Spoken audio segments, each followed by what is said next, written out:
Boa noite a todos. Eu me chamo Andressa, sou enfermeira do setor de relacionamento com cooperado e prestador. Sejam bem-vindos a mais um treinamento ofertado pela Unimed de Paranavaí. Hoje o treinamento será com o tema exames de imagem e será ministrado pelo Dr. Lutero Marques de Oliveira. O Dr. Lutero é graduado em Medicina pela Universidade Federal do Pará, é especialista em Radiologia e Diagnóstico por Imagem, mestre pela Universidade Tecnológica Federal do Paraná, é professor responsável pela disciplina de Diagnóstica pela FEPAR e coordenador da residência médica em Radiologia e Diagnóstico por Imagem do Hospital Universitário Evangélico de Curitiba. O doutor também coordena as câmeras técnicas de medicina nuclear e de radiologia e diagnóstico por imagem. Seja muito bem-vindo, doutor Lutero, e obrigada pela disponibilidade. Eu reforço para todos que a lista de presença ficará disponível somente no período do treinamento. Peço gentilmente que assinem e a avaliação de eficácia será encaminhada após o treinamento. Reforço também para os senhores que esse treinamento contará pontos para o ressarcimento do CRM e também para o selo de qualidade. Caso tenham dúvidas, o doutor irá abrir um espaço ao final do treinamento para que todos possam perguntar, tudo bem? O WhatsApp também está disponível e nós permanecemos à disposição. Então, sendo essas as informações, eu passo a palavra para o doutor Lutero e desejo um ótimo treinamento a todos. Obrigado pelo convite. É um prazer estar aqui com os colegas. São algumas coisas que eu vou alterar do que ela falou. Eu me formei em Belém do Pará porque meu pai era pastor. E, na época, nós estávamos morando lá, mas eu sou curitibano. Só que eu saí de Curitiba com 4 anos de idade e só voltei para Curitiba depois de terminar a residência. Fui morar em vários estados do Brasil e vários países do exterior. Hoje eu não estou mais como professor na Universidade Evangélica do Paraná e nem como coordenador mais da residência médica, eu estou diminuindo o meu ritmo. Né? Hoje só trabalho assim esporadicamente numa clínica e ainda estou aqui no Conselho Regional de Medicina, que eu tenho mais 2 anos de gestão, que vou ficar 15 anos daí já vou dar oportunidade para as pessoas mais novas. Quando eu fui convidado para dar essa palestra, eu falei assim, mas lá em Paranavaí tem poucos radiologistas, né? Eu conheço quase todos aí, e falei, será que não vai ter mais colegas de outras especialidades, especialmente do SADT, né, de apoio diagnóstico? E eu resolvi abranger, quer dizer, a palestra minha não vai ser só direcionada para radiologistas. Dentro da área de SADT, histopatologista, tal, tem as mesmas coisas que eu vou falar, as mesmas experiências que eu tive aqui no CRM para eles, e, inclusive, também tem situações aqui que eu vou mostrar com relação a pedido de médicos de outras especialidades a nós que trabalhamos nessa área de SADT, e outras coisas a falta de informação desses colegas que não são da área de radiologia, que às vezes passam para o paciente, que apavora o paciente e acaba nos atrapalhando. Então, é uma palestra assim que muita coisa que eu vou falar vai ser para conhecimento de todos vocês, né, os ginecologistas, principalmente, com relação a malformações e mães que recebem radiação, essas coisas que eu vou explicar para vocês. Né? E eu quero começar a falar a partir de agora. Eu posso... É Andressa, né, o seu nome? Isso, doutor, Andressa. Posso começar já? Pode, doutor, fica à vontade, pode iniciar. Vou pegar aqui, né?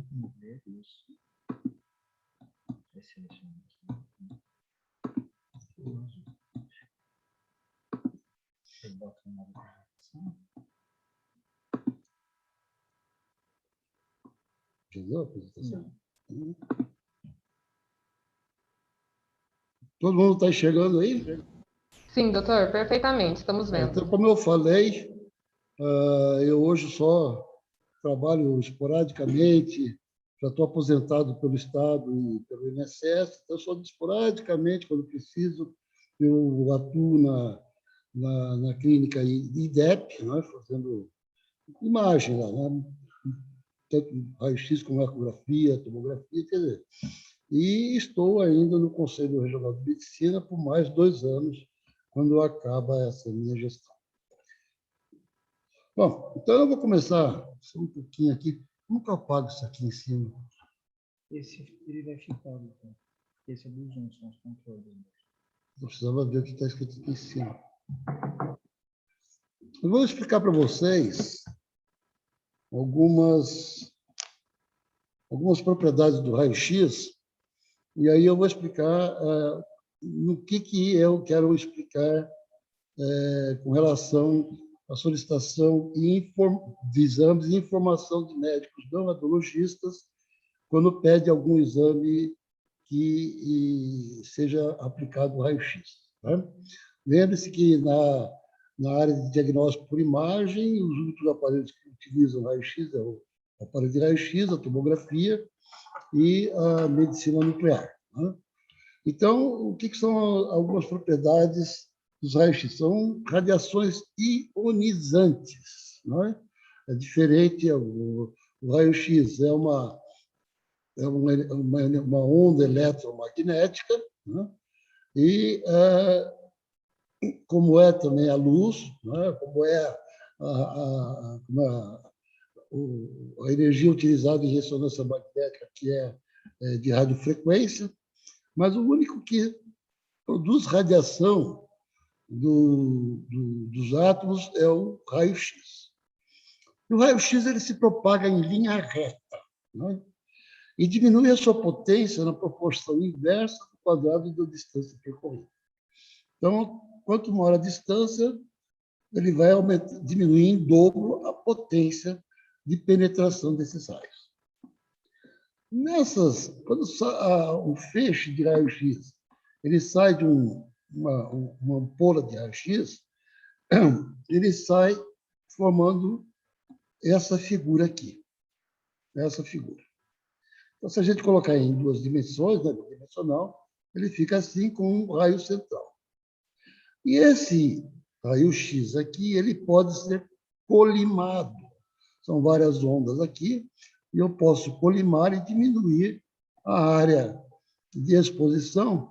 E quando eu colimo com uma placa de chumbo, eu vou evitar que uma boa parte desses raios aqui, que estão mais na periferia, cheguem até o paciente. E no aparelho de raio-x existe uma coisa chamada uma grade, né? Que quando ele incide numa estrutura, se ela for refletora, reflete esses raios, mas esses raios refletidos eles vão ter uma potência bem menor que os raios-x, as ondas de raio-x primárias. Né? Ela tem diminui a potência e vai ter uma capacidade de penetração no corpo humano bem menor do que aquelas ondas de raio-x primárias. Né? E essa grade, ela absorve parte dessa radiação secundária. Né? Se eu não tenho essa grade, nós vamos ver que um filme vai ficar gradeado, como vocês estão vendo aqui, esses riscos. Né? Isso aqui é falta de uma grade que se locomova durante o exame para realmente absorver essa radiação secundária. Bem, um aparelho o exame de mamografia, o exame ideal para ser realizado é essa posição. Por quê? Eu vou pegar aqui essa parte retromamária, onde está uma boa parte da drenagem linfática da mama. Certo? Só que existe agora um problema que nós estamos tendo na hora de fazer o exame e que muitos colegas ginecologistas que pedem o exame de mamografia e a paciente pergunta sobre a tireoide dela e o médico, ginecologista ou vasculogista, né, diz que para ela informar que ela quer usar um protetor de tireoide na hora do exame. E isso atrapalha. Isso atrapalha. Né? Vejam bem, na realidade, a tireoide está aqui. E o raio-x ele é colimado para ver aqui, né? Nessa região somente. Então, o raio-x que sai da ampola, se ele não fosse colimado, como ele é um cone que ele forma, né? Ele iria realmente afetar a tireoide. Mas se a gente colima o raio-x, então somente raios mais centrais é que vão chegar na mama. Não chegam até a tireoide. Mas pode ter radiação secundária que pode chegar lá. Só que se tem uma grade, todo aparelho tem que ter uma grade, essa grade vai absorver essa radiação secundária e também não vai chegar até a tireoide. E quando nós fazemos uma imagem, um exame, com a tireoide, com um protetor de tireoide, ele atrapalha o exame. A gente não consegue posicionar o paciente de maneira correta. E, muitas vezes, nós perdemos a região eletromamária, como nesse caso. Já existem vários trabalhos, inclusive a doutora Linei, cardiologista aqui do Paraná, aqui de Curitiba, ela tem um trabalho muito interessante. Não existe nenhuma relação de raio-x de mama com raio-x com câncer de tireoide. Né? Então, só para vocês verem, então, quem solicita raio-x, se o paciente quer que se peça um protetor de tireoide, o médico mesmo explicar que, na realidade, não vai precisar. Claro que, quando o paciente chega no consultório de raio-x e quer porque quer um protetor de tireoide, nós colocamos, porque é direito do paciente, explicamos, e ela pode ter algum problema de diagnóstico mamário em função da utilização de tireoide, que hoje está comprovadamente que não tem relação nenhuma de mamografia com câncer de tireoide. Bom, vamos falar agora um pouco de efeitos biológicos e cuidados a serem tomados do emprego de raio-x em medicina. Então, raio-x são radiações ionizantes, pois ionizam um ou vários átomos contidos em uma molécula, com consequente desestabilização dessa molécula. Né? Então, a gente vê aqui um raio-x incidido aqui numa das camadas externas desse átomo, e ele pode retirar o elétron dessa camada, e esse átomo aqui vai ficar um íon positivo, porque vai ter um elétron a menos. Né? Bom, o DNA nuclear, que isso aqui, é composto por moléculas, e logo que por átomos. E essas moléculas contêm informações genéticas, essas moléculas do DNA nuclear contêm informações genéticas e de regulação. E a regulação, nisso que eu vou falar agora, é principalmente com relação à regulação da divisão celular. Quais são os efeitos que, quando houver esse comprometimento na molécula, né, ou do átomo, da molécula que compõe o DNA nuclear, pode causar? Pode causar os seguintes efeitos biológicos: efeitos somáticos, efeitos estocásticos e efeitos cumulativos. Então, vamos ver quais são os efeitos somáticos. Né? Efeitos somáticos são reações teciduais, resultam de doses de radiação acima da chamada dose limiar. O seu efeito é a morte da célula celular por queimadura. Os efeitos podem ser sentidos logo em seguida, imediatos, ou podem ser tardios. E na pele, o que ela pode fazer? Causar queimação, desde leve, com avermelhamento, até a formação de bolhas. Os nossos órgãos podem causar comprometimento de suas funções. Esses são os efeitos somáticos. São efeitos que a gente vai sentir, mas que não vão ser propagados para gerações futuras. Nós temos também os efeitos estocásticos, que podem causar transformação celular, com malformações, efeitos hereditários e câncer. As malformações, elas ocorrem quando embriões, no primeiro trimestre da gestação, são submetidos a uma radiação ionizante. Os efeitos hereditários são alterações que ocorrem na informação genética do DNA nuclear em células reprodutoras. E o câncer, que eu vou falar aqui, é mais frequente em órgãos hematopoéticos com aceleração da duplicação celular. Tá? Então, vamos falar aqui primeiro dos embriões. Então, o embrião, quando ele, no primeiro trimestre, ele está começando a formar os membros, membros inferiores e membros superiores. E essa formação são consequentes a duplicações celulares, pelas divisão celular.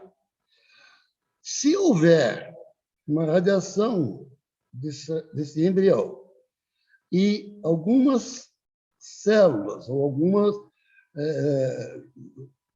moléculas de DNA, que orientam como que deve ser essa duplicação celular, forem atingidas, eles vão formar membros de um lado, dos dois lados, de uma forma diferente do que seria naturalmente. E aí que tem, então, aquilo que eu falei, as malformações. Que essas malformações, como são nos membros, não mexeram nas células reprodutoras, nos órgãos reprodutores, vão ser efeitos causados por radiação que modificaram as informações para a divisão celular correta para a formação daquele membro, não é hereditário. Quando chega no segundo semestre, no segundo trimestre, aí o feto já está formado. Está totalmente formado, e a partir desse momento é só o desenvolvimento. Então, as malformações que ocorrem por radiação vão ocorrer somente no primeiro trimestre da gestação. Bom, então, o que nós temos que fazer? Evitar expor pacientes grávidas do primeiro trimestre da gestação a exames que utilizam raio-x. E agora, o que acontece com os fetos quando são submetidos a raio-x? Já está provada por estudos e etc., que nesses fetos que recebem uma radiação um pouco mais elevada, ou mesmo recém-nascidos também, crianças que foram submetidas ao raio-x estão mais sujeitos a leucemias e linfomas também, que a população na mesma faixa etária que nunca foram expostos à radiação ionizante. Porque daí vai ter o quê? Vai ter comprometimento de células reprodutoras e hematopoéticas. E nas células reprodutoras, isso pode provocar células com uma molécula de DNA com falta de informação correta para a geração de futuras crianças. Já o efeito cumulativo, que é a síndrome aguda da radiação, ocorre quando pacientes são expostos em curtos espaços de tempo à radiação ionizante. E isso é uma coisa, infelizmente, comum, por solicitação de médicos. Os sintomas mais comuns são náusea, diarreia, alopécia, perda de peso, né? Esterilidade temporária ou permanente, etc. Quando eles são submetidos a radiações repetitivas. Tá? Entre outros fatores, o exemplo mais comum é a neutropenia, com possibilidade de forte infecção causada por agentes oportunistas. Por quê? Vamos lá. Os neutrófilos são 60% a 70% dos leucócitos da corrente sanguínea. Eles sobrevivem, em média, 6 dias. O tempo para produzir novos neutrófilos é de 10 a 14 dias. Tá? E, diariamente, existe um equilíbrio para repor esses leucócitos, neutrófilos que morrem, e a produção desses neutrófilos para repor esses que morreram. Apesar de que esses dias são dias diferentes. A sobrevida é de 6 dias e o tempo de produzir neutrófilos é de 10 a 40 dias. Né? Então, em condições normais, milhões de neutrófilos morrem e são substituídos por novos neutrófilos.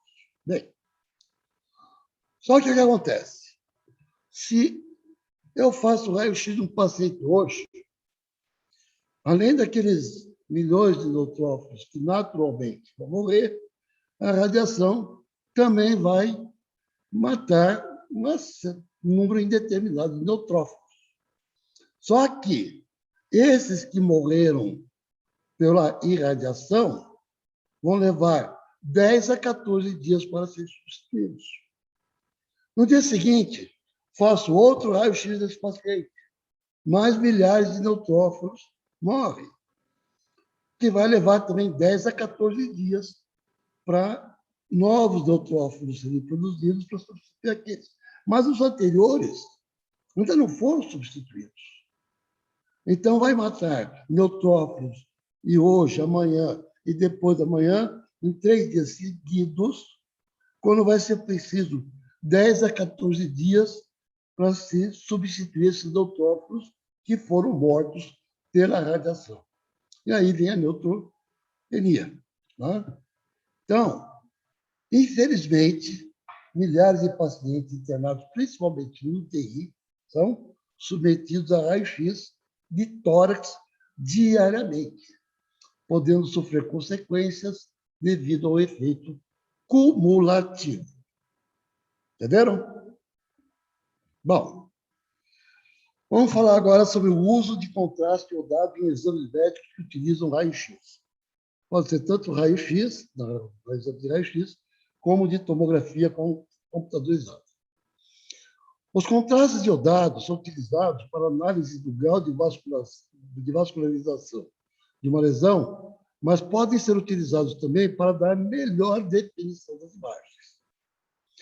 E 2 coisas podem acontecer.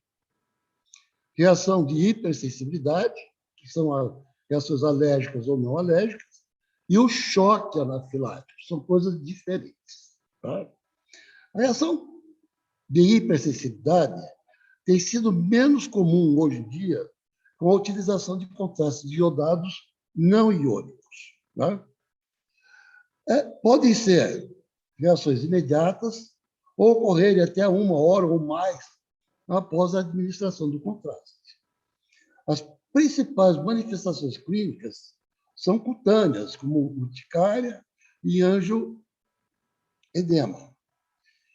O diagnóstico correto da prevenção é através da história do paciente de reações prévias, ao utilizar o contraste ou a qualquer alimento rico em iodo. O camarão é um deles, né? Para a prevenção de novas reações.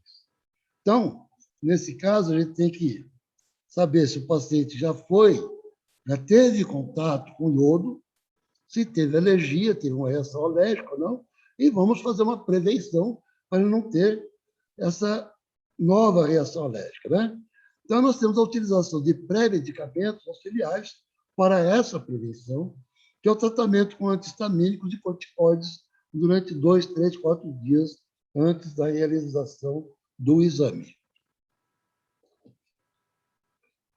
E o choque anafilático?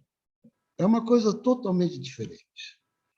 É uma reação alérgica rápida, generalizada, grave, que surge alguns segundos ou minutos após o contato com uma substância a que o paciente tenha sido sensibilizado. Nos Estados Unidos, calcula-se que 0,3% de pacientes com choque anafilático falecem.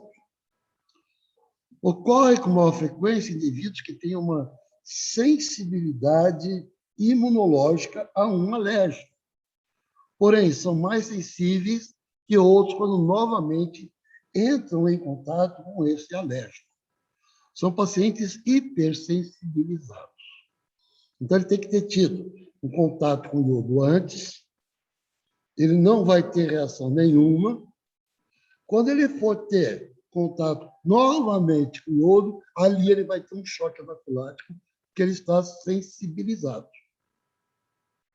E vejam bem, testes alérgicos cutâneos não têm sido indicados.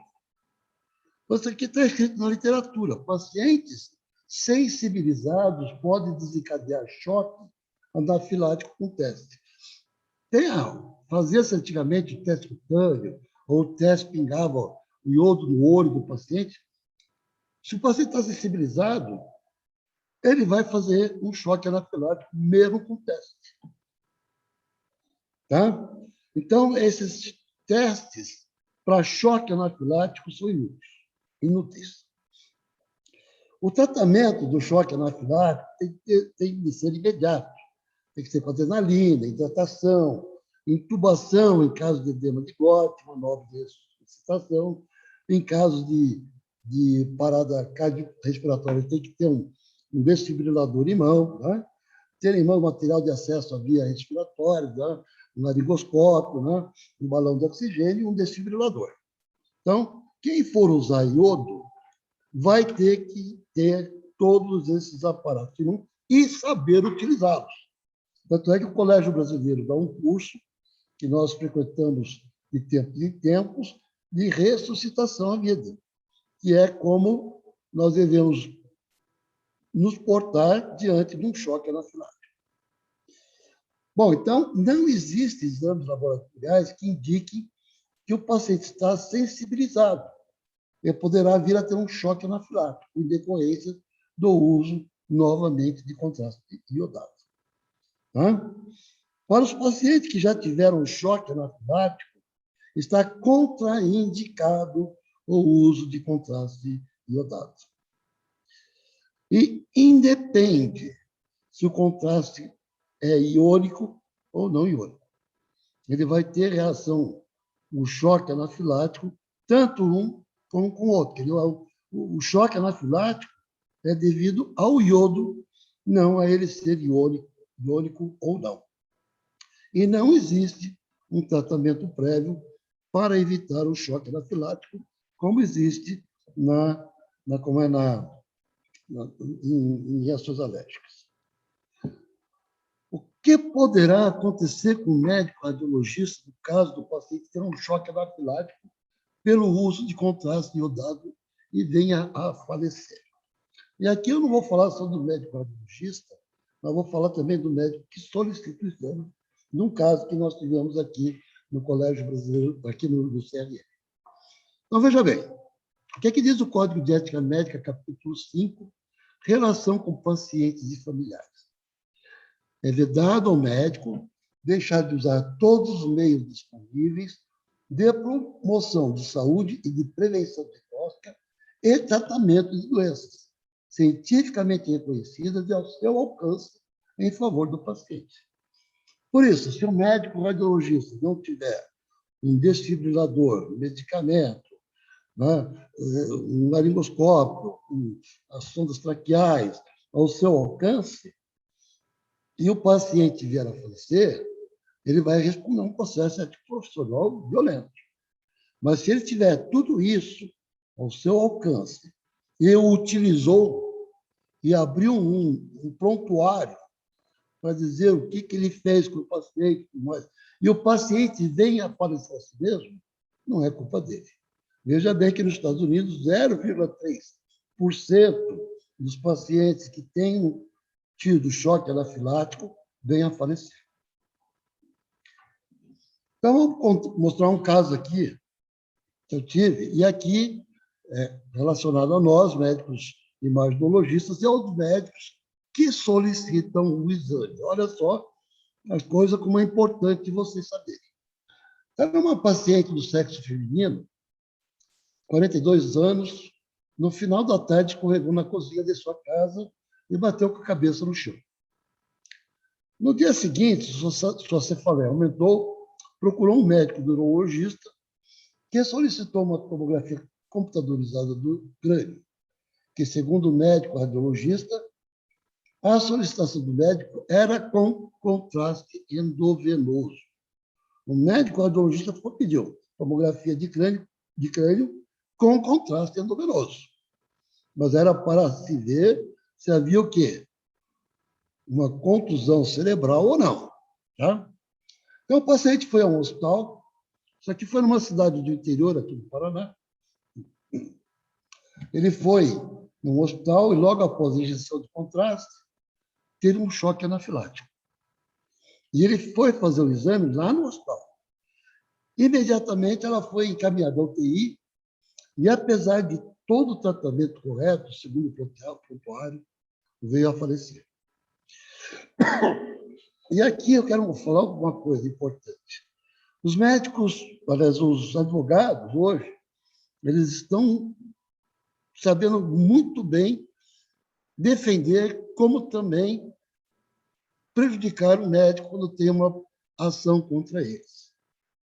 Eles têm um conhecimento bárbaro, e a gente, inclusive, quando vê um colega que foi denunciado e eles vão atrás de um advogado que nunca atuou na área médica, é impressionante as besteiras que esses advogados falam aqui no Conselho Regional de Medicina para nós, na tentativa de procurar defender o colega médico que sofreu uma denúncia. Né?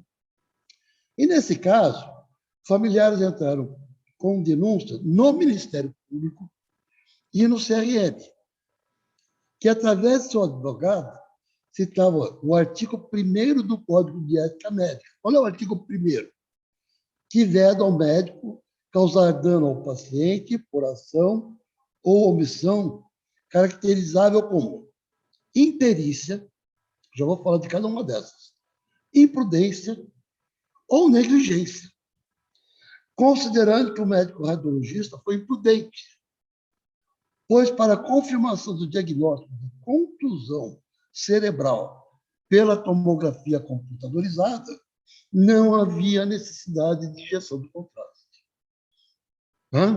Veja bem, ele não fez a denúncia porque o paciente faleceu, porque deu-se todo o mecanismo, né, que tinha uma UTI para tentar salvar a vida do paciente.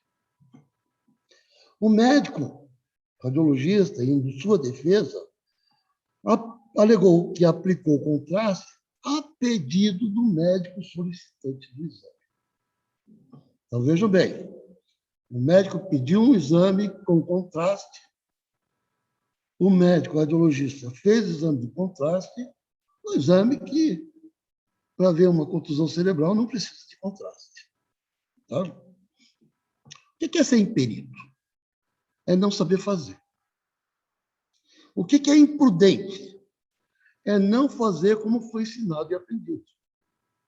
E o que é negligente? É fazer de maneira displicente e sem cuidados. E era aqui que o advogado queria pegar esse médico. Por quê? Ele foi ensinado que, num diagnóstico de uma contusão cerebral, pelo exame de tomografia, não havia necessidade de se fazer contraste endovenoso. Bom, só que diz o seguinte, o Código de Ética Médica, capítulo 3, responsabilidade profissional. É vedado ao médico deixar de assumir responsabilidade sobre o procedimento médico que indicou ou do qual participou. Mesmo quando vários médicos tenham assistido o paciente, e veja bem, é responsabilidade do médico que indica o exame. E é responsabilidade daquele que realiza. Então, aqui nós temos 2 médicos que vão ser responsabilizados por isso aqui. Só que o médico pode, nesse caso, alegar cerceamento da sua autonomia, evocando o Código de Ética Médica. Que é o que diz lá? Os princípios fundamentais. A medicina é uma profissão a serviço da saúde do ser humano e da coletividade e será exercida sem discriminação de nenhuma natureza. No inciso 8º do primeiro capítulo fala: o médico não pode, em nenhuma circunstância ou sob nenhum pretexto, renunciar à sua liberdade profissional, nem permitir quaisquer restrições ou imposições que possam prejudicar a eficiência e a correção do seu trabalho. E o que diz o capítulo 2, Direito dos Médicos, inciso 2? É direito dos médicos indicar o procedimento adequado ao paciente, observando as práticas cientificamente reconhecidas e respeitada a legislação vigente. Então, o médico tem autonomia para determinar o que ele vai utilizar. Só que a autonomia de qualquer cidadão é definida a partir de normas. Na prática da medicina, a autonomia do médico é definida a partir do que é bom e do que é correto à luz da ciência médica. A autonomia é a capacidade do homem pensar, decidir e agir de modo livre, independente e consciente. Então, existem normas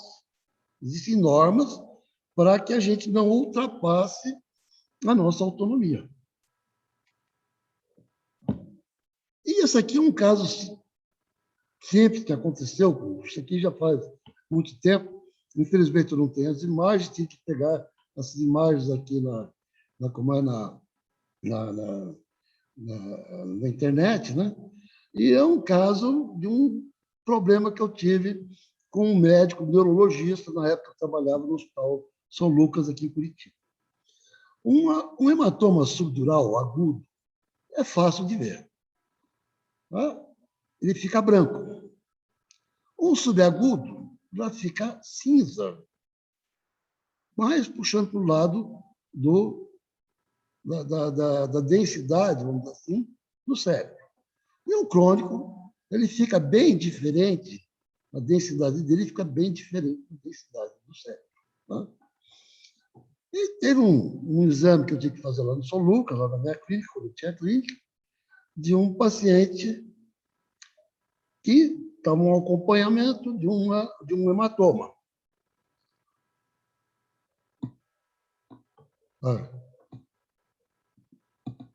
De um hematoma, que era subagudo. E era mais ou menos desse jeito.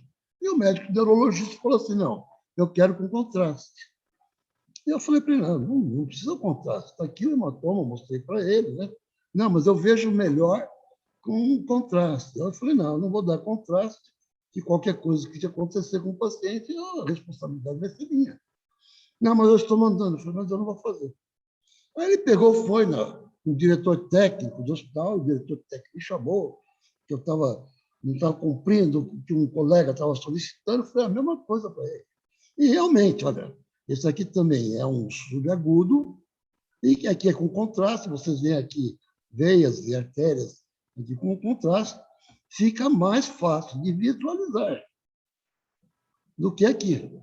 Só que, num caso como esse, eu podendo ver, estou vendo a espessura do hematoma subagudo, para que eu vou me arriscar e indicar um contraste num paciente desse. Então, são os cuidados que nós temos que ter. E, continuando, o Código de Ética Médica e os médicos, tanto solicitantes de exames de diagnóstico por imagem, como médicos imaginologistas. Vamos lá. Capítulo 7, Relação entre médicos. Artigo 53. É vedado ao médico deixar de encaminhar o paciente que lhe foi enviado para procedimento especializado de volta ao médico assistente e, na ocasião, fornecer-lhe as devidas informações sobre o ocorrido no período em que por ele se responsabilizou. Então, se um médico solicita um exame para qualquer um de nós na área de SADT, né, de apoio diagnóstico, nós temos a obrigação ética de retornar esse paciente a esse médico solicitante com as devidas informações, que é o nosso laudo. Tá? O que diz o capítulo 3? Responsabilidade profissional, artigo 3º. É vedado ao médico deixar de assumir responsabilidade sobre o procedimento médico que indicou ou do qual participou, mesmo quando vários médicos tenham assistido ao paciente. Então, aquele que indica o exame, que solicita o exame, está indicando o exame. A responsabilidade é dele também por ter indicado aquele exame de maneira correta ou de maneira errônea. Ele vai responder igualzinho o médico que participou. Né? No artigo 2º tem uma coisa aqui que é importante que eu resolvi colocar aqui. É vedado ao médico delegar a outros profissionais atos ou atribuições exclusivas da profissão médica. Isso aqui eu digo especialmente para médico radiologista. Infelizmente, temos vários fisioterapeutas, biomédicos que estão solicitando exames. Exame de raio-x, principalmente.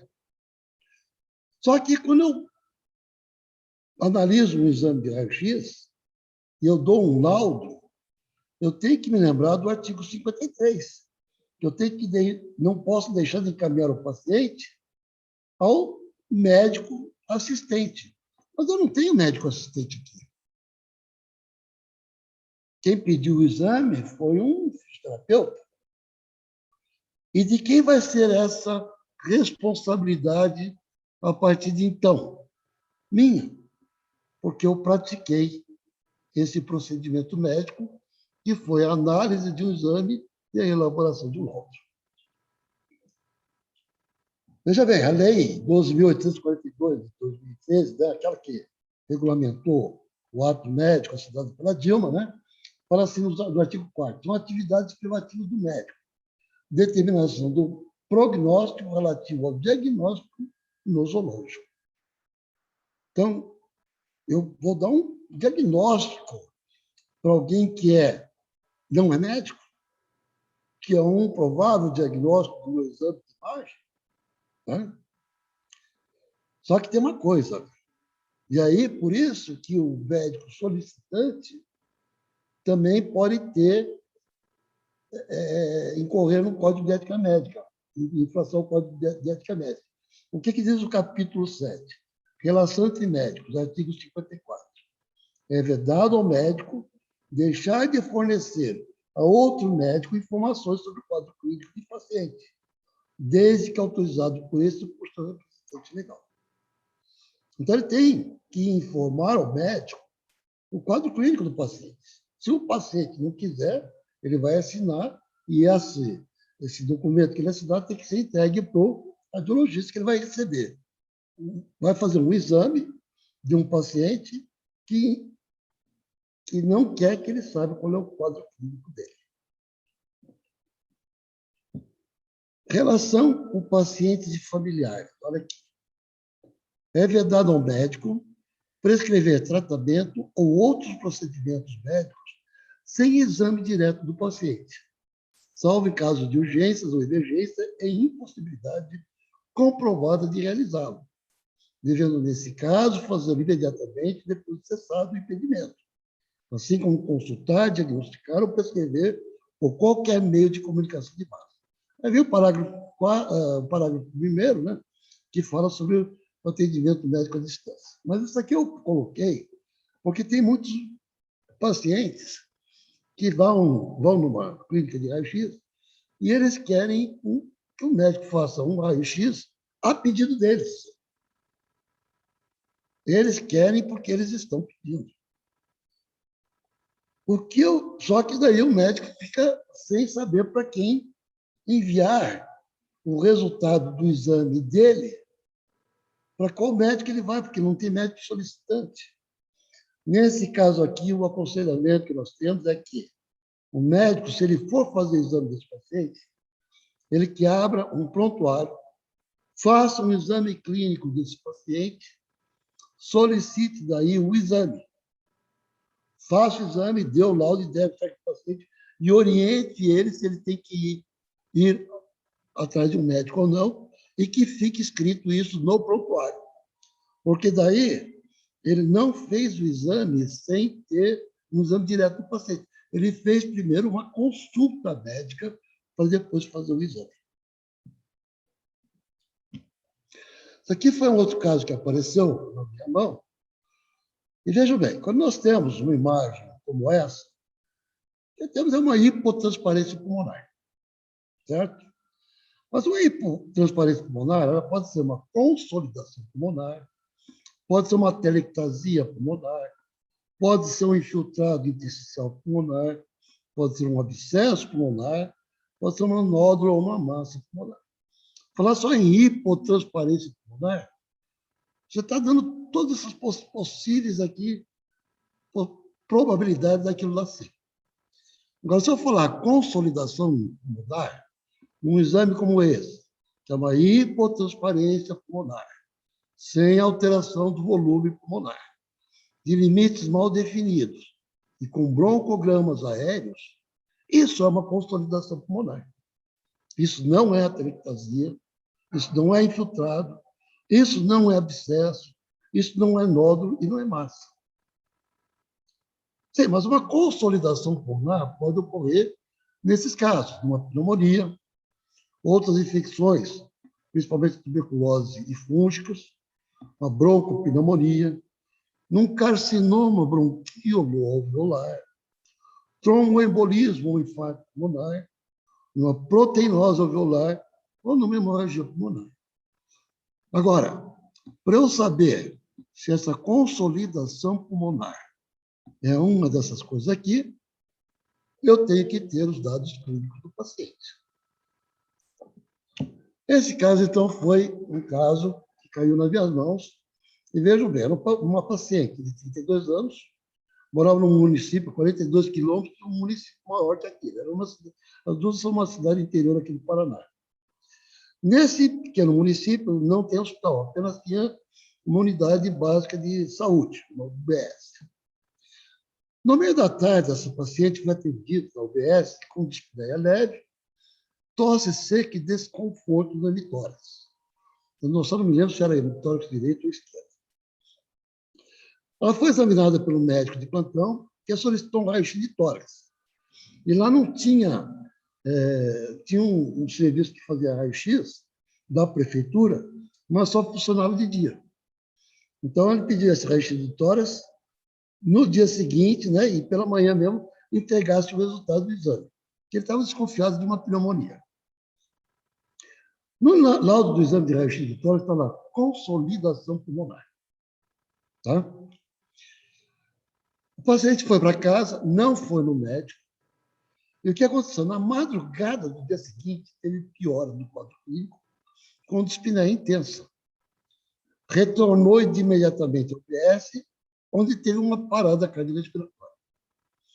Aí, de imediato, ela foi transferida em ambulância simples para outro município, que ficava a 42 quilômetros de lá, onde ela chegou com parada cardiorrespiratória. Foi tentada a reanimação sem êxito. Aí veio a denúncia, né? Que o médico radiologista não avisou que tinha que ser uma emergência médica, que tinha que ser atendida logo naquele mesmo dia, ela esperou para ser atendida por falta de informação. Tá? Só que foi o seguinte, foi feita apenas autópsia macroscópica com os seguintes achados, naquela cidade que ficava ali a 42 quilômetros lá, mas que também não tinha um serviço de autópsia de tamanho suficiente para fazer uma autópsia completa. E os achados foram os seguintes: petequias pulmonares e congestão renal, com diagnóstico de broncopneumonia. Não foi realizada autópsia microscópica nem análise bioquímica do sangue. Veja bem, uma pneumonia não vem petequias pulmonares. Uma pneumonia também não aparece uma congestão renal. É uma coisa diferente de pneumonia. O médico radiologista foi denunciado por não ter alertado o médico solicitante do exame sobre a gravidade da pneumonia. Uma pneumonia não causa congestão renal, muito menos petequias. E a paciente tinha um histórico. Né? Ela era consumidora de cocaína. E nós chegamos, então, à conclusão que o que ela teve foi um tromboembolismo pulmonar. Só que o médico radiologista viu que era uma consolidação pulmonar, achou que fosse uma pneumonia, não tinha informação nenhuma do paciente, mandou a paciente voltar de novo ao médico, mas não falou da gravidade por falta de informações clínicas e histórico da paciente. Tá? Claro que ele foi absolvido por essa falta de informação. Né? Alguns casos que o próprio médico acha que o médico imaginologista cometeu um erro. Né? Então, eu vou mostrar um caso que também caiu aqui na nossa mão. Era uma paciente com 41 anos, primigesta, né? No primeiro trimestre da gestação. No meio da tarde, teve cólicas em região pélvica, com sangramento vaginal. Telefonou para o seu médico, que indicou uma ecografia.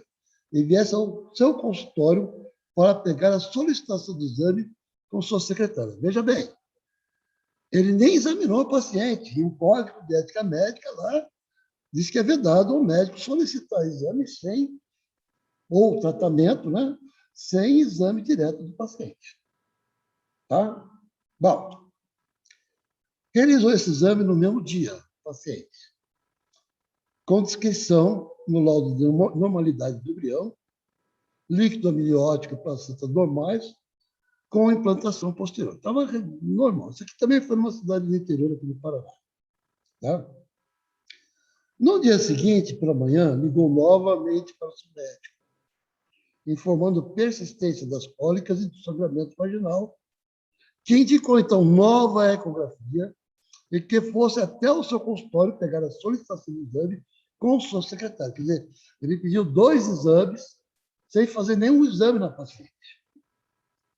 Marcou nova ecografia nesse mesmo dia, que fez a primeira ecografia que deu normal no dia anterior, no dia seguinte, então, marcou nova ecografia, e só não foi nessa clínica porque não tinha vaga.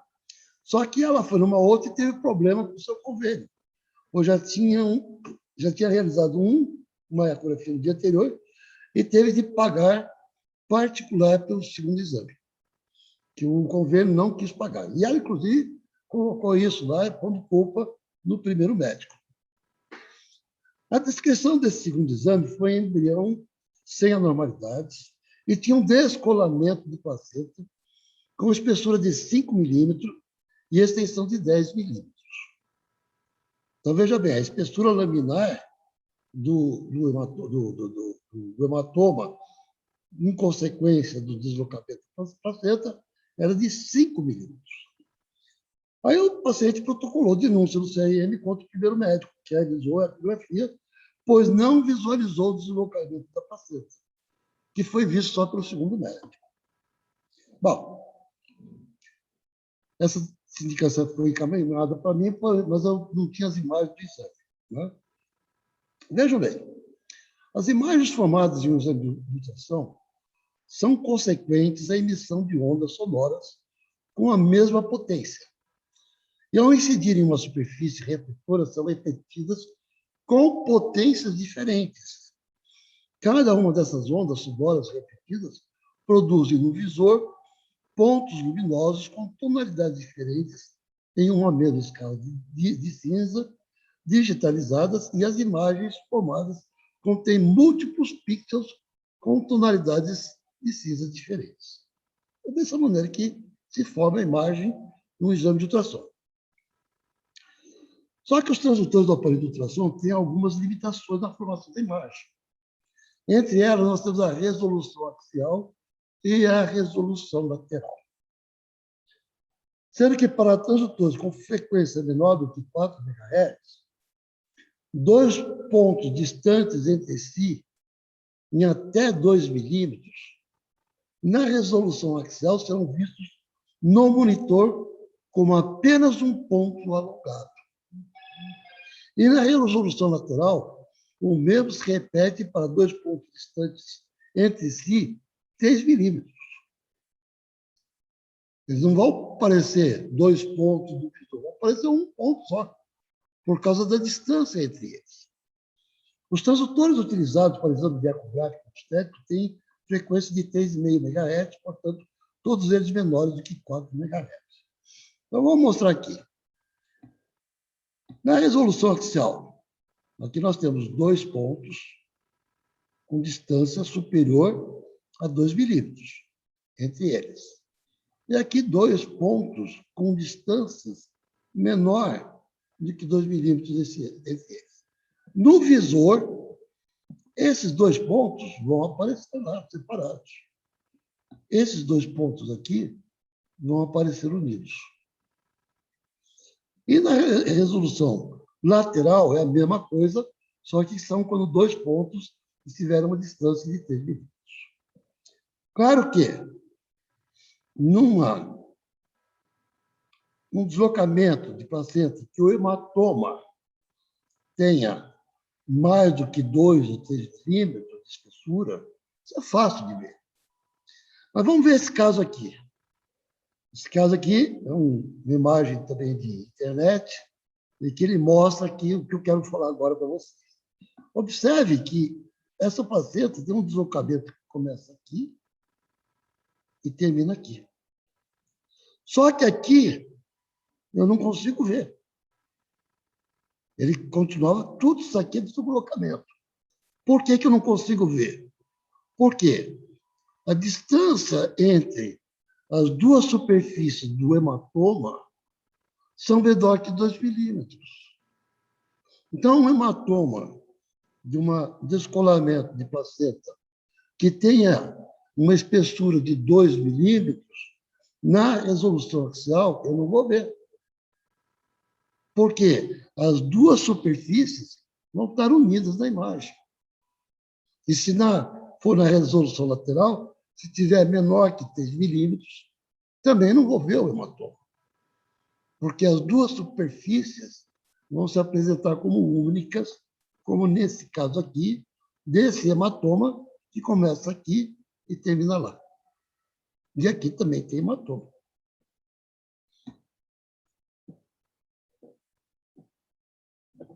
Bom, eu acho que é a última coisa que eu tenho para falar.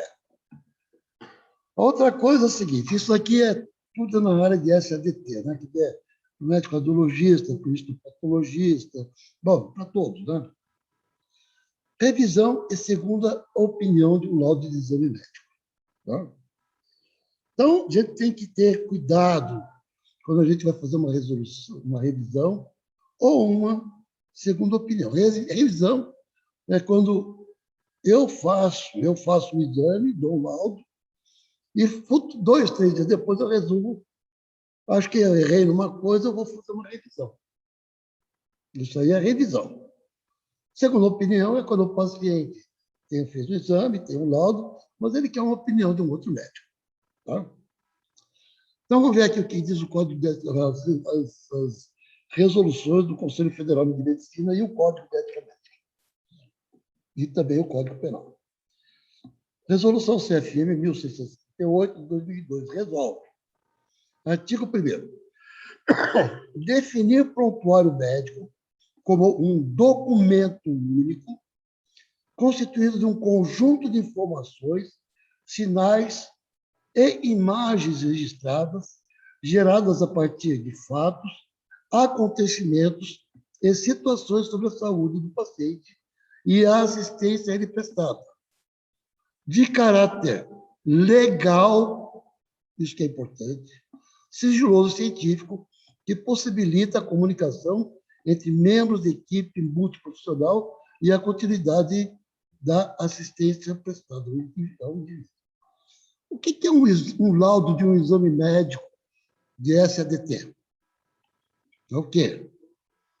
É um conjunto de informações geradas a partir de fatos e de situações sobre a saúde do paciente, de caráter legal.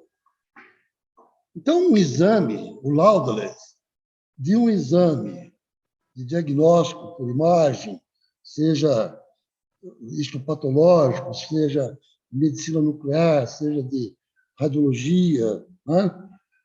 O laudo é um documento legal. Tá? Bom, eu não posso, o laudo sendo um exame médico, ele é parte integrante do prontuário médico do paciente. Por isso que ele é um documento legal. Eu não posso, ao meu bel prazer, modificar o laudo, porque ele é um documento legal. Porque se eu modificar o laudo depois, né, fazer uma revisão e resolver modificar, o que diz o Código Penal Brasileiro no artigo 299? Omitir em documento público ou particular declaração que devia constar, ou nele inserir ou fazer inserir declarações falsas ou diversas da que devia ser escrita, com o fim de prejudicar o direito, criar obrigações ou alterar verdades sobre o fato juridicamente relevante. Então, se eu resolver, depois de dar um laudo, entregar para o paciente, pedir o laudo de volta e modificar esse laudo, tem que ter certas condições. Por quê? O que diz o Código de Ética Médica? E eu posso estar infringindo o Código de Ética Médica se eu fizer isso. É vedado ao médico praticar ou indicar atos médicos desnecessários ou proibidos pela legislação vigente no país. O que é a elaboração de um laudo? É um ato médico. Eu pratiquei um ato médico, fiz um laudo, agora eu vou praticar um outro ato médico para modificar esse laudo. Eu estou infringindo o Código Penal e, claro, que o Código de Ética Médica, no seu artigo 14. Mas não se pode fazer uma revisão ou solicitar uma segunda opinião? Sim, pode. Mas tem norma para nós fazermos isso. E essas normas estão no parecer CFM 27 de 2014. Então, vamos lá. Se for uma revisão, eu já tenho um laudo feito. Vou fazer uma revisão desse laudo e vou ter que modificar. Então, tem que mencionar no laudo que se trata de uma revisão, quando eu for dar o laudo da revisão que eu estou fazendo. Tem que ser colocado lá a data da revisão. Tem que ser colocado lá a data que o exame original foi realizado. E daí se dá o laudo da revisão. Mas o laudo original tem que ficar com o paciente. Se for pedido uma segunda opinião, aí o médico, para quem foi pedido, ele tem que ter um documento de solicitação de segunda opinião do paciente ou seu representante legal. Tá? Ele não vai dar uma segunda opinião se ele nem sabe. Às vezes ele é um amigo dele que deu o laudo, ele pode acabar dizer uma inimizade com esse amigo dele, porque ele deu uma segunda opinião, mas sem autorização do paciente. Mencionar no laudo que se trata de segunda opinião. Colocar a data na segunda opinião e a data que o exame originalmente foi realizado. E o laudo da segunda opinião. E aconselhava também o seguinte: primeiro, o médico não é obrigado a prestar esse serviço médico de segunda opinião. Ele não é obrigado. Ele faz se ele quer. O médico pode cobrar por esse serviço médico. Ele pode cobrar por essa segunda opinião. E, assim, seria de bom senso, sempre que ele desse uma segunda opinião, comunicasse o médico que foi dado o laudo, comunicasse, né, essa segunda opinião ao médico que deu o laudo original. Tá? Uma outra coisa aqui: não há impedimento para que o médico, por solicitação do paciente, do seu representante legal, avalie e emita um laudo de exame feito em outro serviço e que não tenha sido emitido um laudo. Ele só vai ter que dar o laudo e encaminhar para o médico que solicitou esse laudo. É isso que ele vai ter que fazer. Tá? Então, vou mostrar aqui o último caso, que foi justamente isso aqui. Isso aqui está na minha mão agora e está difícil de chegar, porque já levei isso para o plenário e estamos em discussão de como resolver isso aí. Eu estou quase determinando já o que eu vou propor, né? Não vou colocar aqui para vocês, porque ainda não está, porque eu vou ter que fazer a proposição e apresentar para uma Câmara de Sindicância. Os outros colegas conselheiros vão apoiar ou não a minha proposição e ainda não temos essa proposição, por isso que eu não posso dizer qual foi que chegou e nem qual é o meu pensamento por enquanto. Mas vejam bem, esse caso ocorreu em pequena cidade também no interior do Paraná.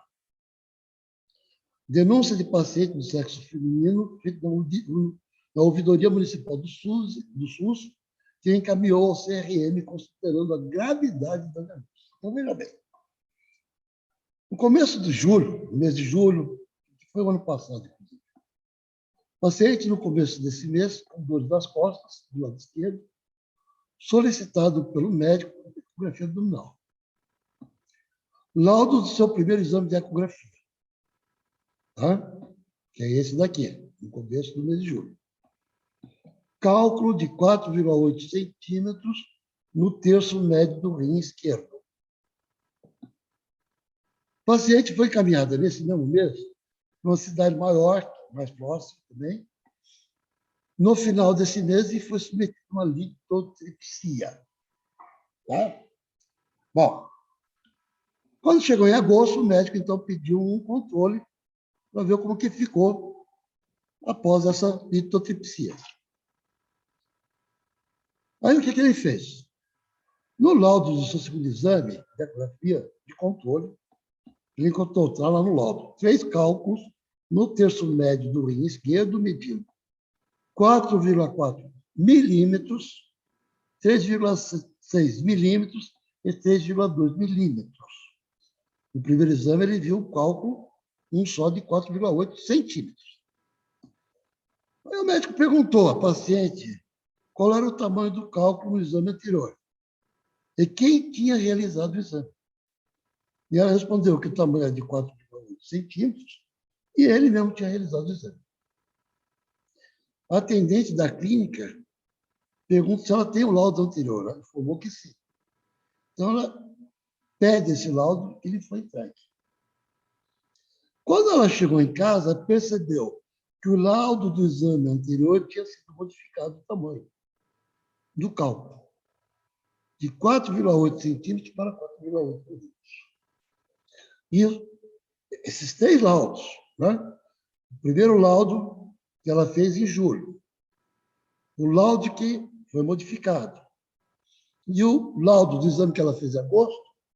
Então, tem esses 3 laudos lá nos autos dessa sindicância, dessa denúncia dessa paciente.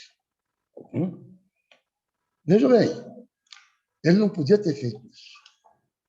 Tá?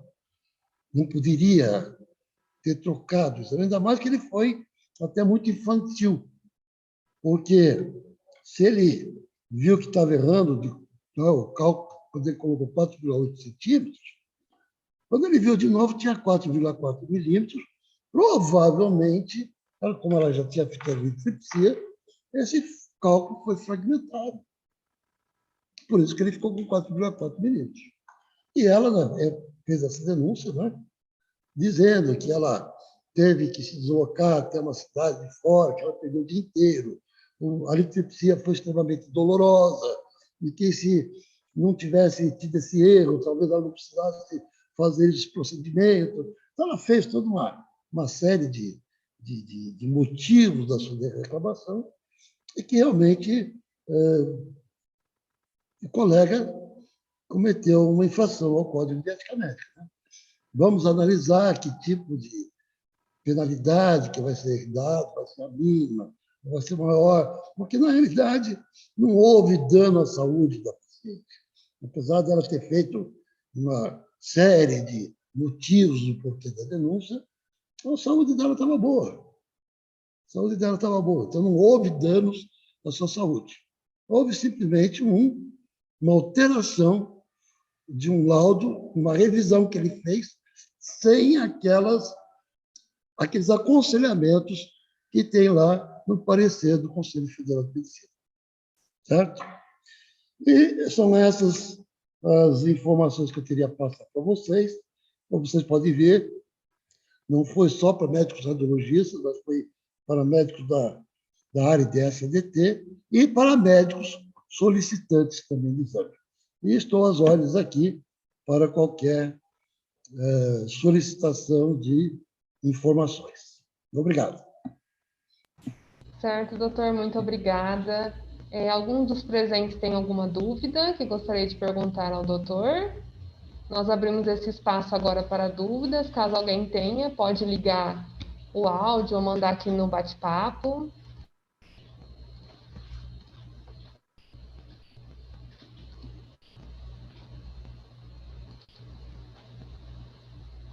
Bom, doutor, acredito que não temos nenhuma dúvida, tudo bem? Então, sendo assim, nós encerramos o treinamento de hoje. Eu agradeço muito, doutor, pela disponibilidade.